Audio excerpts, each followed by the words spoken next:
What's going on, everyone? Welcome back to the show. So we're going to take a look and a listen to Senator Cassidy. He's going to be talking to the nominee for the Social Security Commissioner position, Mr. Bisignanu. So that's what we're going to focus on in this video. But first off, you guys can do me a favor. Please like the video. And if you're watching this video and you want to see more content like this, please consider subscribing to the channel. Thank you, Senator Cassidy. Good to see you, sir.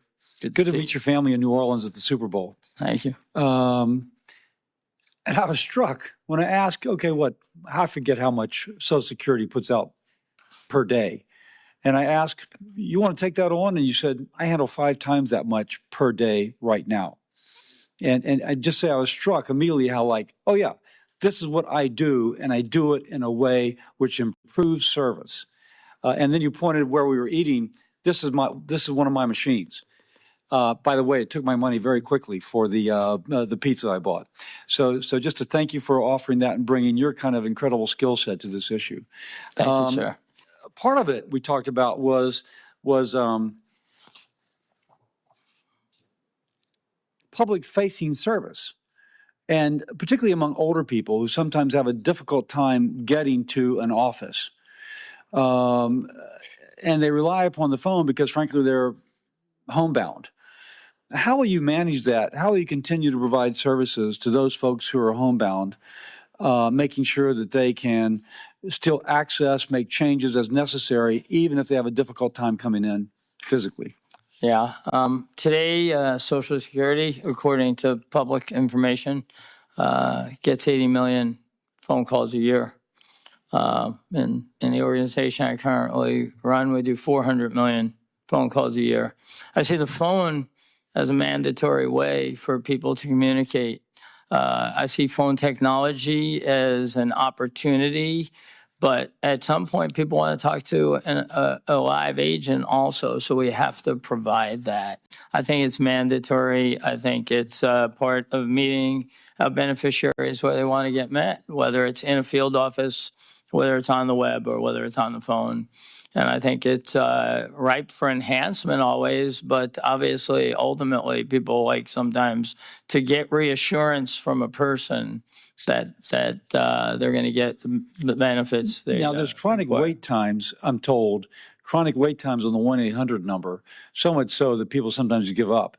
And there's evidence it's improved, but it's still not where you would have it in the private sector. Well, my belief is that if you look at the Social Security website and you look at the statistics, taking 20+ minutes to answer the phone is not really acceptable, and that's the reason why only 46% of the phone calls get answered, because people get discouraged and hang up. Using your experience, how could that be improved? Just more people I think we could get that to under a minute. I think we can also help the people within the organization answer questions better by bringing artificial intelligence to them to prompt them with the information they need. It enhances their jobs. As I said before, Social Security ranks at the low end of employee sat in our government system today. But, I believe technology is a great enabler. We do not need to rewrite every system within Social Security. We do not have to spend, lots of money on many of these things. We could do them with basic technology that's out there. That was one of the things that reassured me.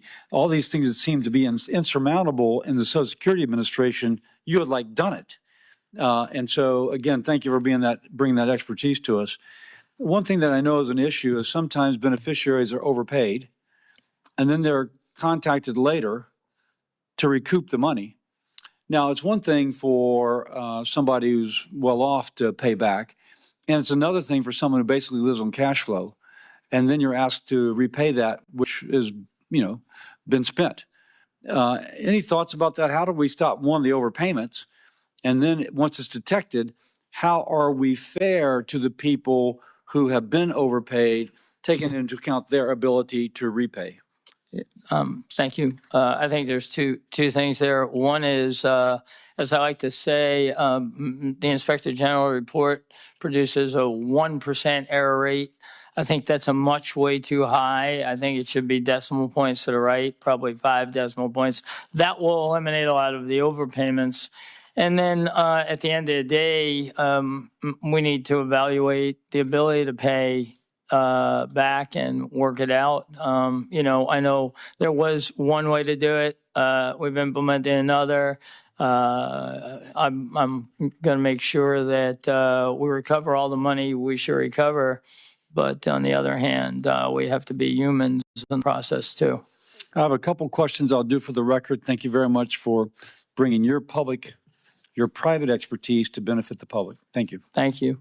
Okay, so that was Senator Cassidy. Now, he had some pretty interesting questions, good questions, I would say, that he asked, and he didn't waste a lot of time. There was a little bit of fluff in the beginning, but then he started asking the questions. And some of the things I want to talk about, one thing is, you heard Bisignano say that he wants to get call times under a minute. Now, there's one problem with getting call times under a minute, and that is that you need the staff. And so this is what they didn't talk about at all, which I thought was unfortunate, because right now they're talking about laying off 7,000 workers in the Social Security Administration. So if you're laying off all of those employees, and a lot of those employees, what they're targeting these call centers. So if you're laying off all those employees, you're not going to be able to get the call times down. Because like he said, some people want to talk to a physical person. If you want to talk to a physical person, you have to have a physical person there to answer the phone.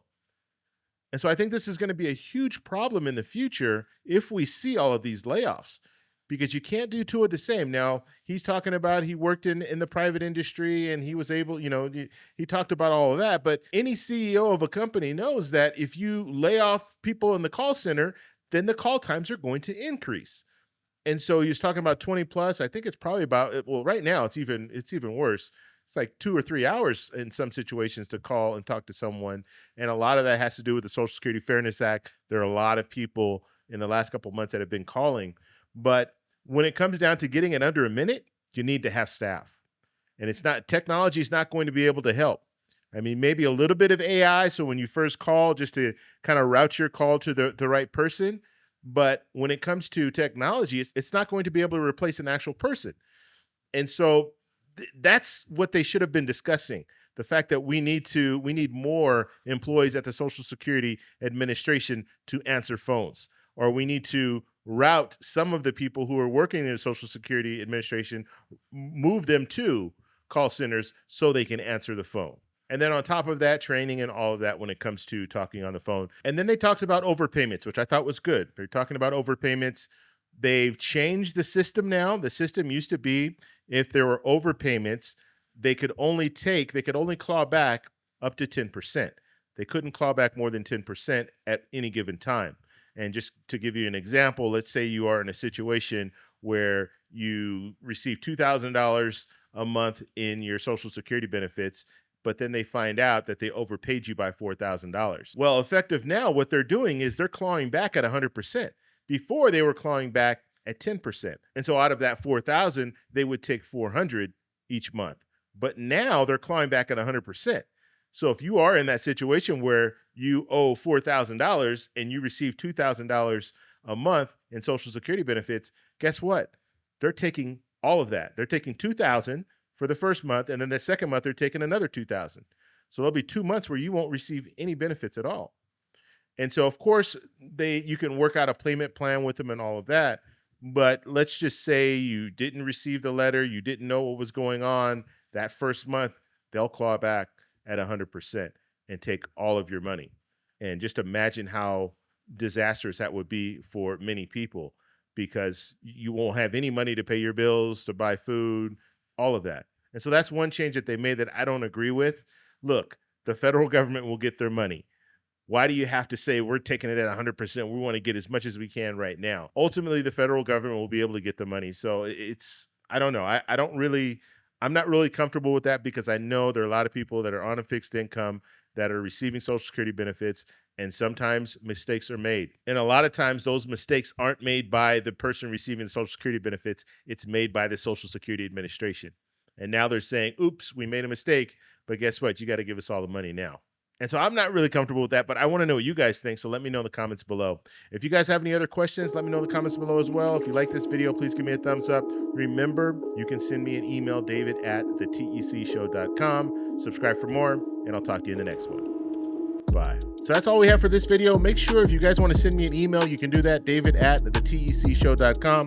Like the video, subscribe for more, and check out these videos over here for some more great content. Talk to you later. Bye.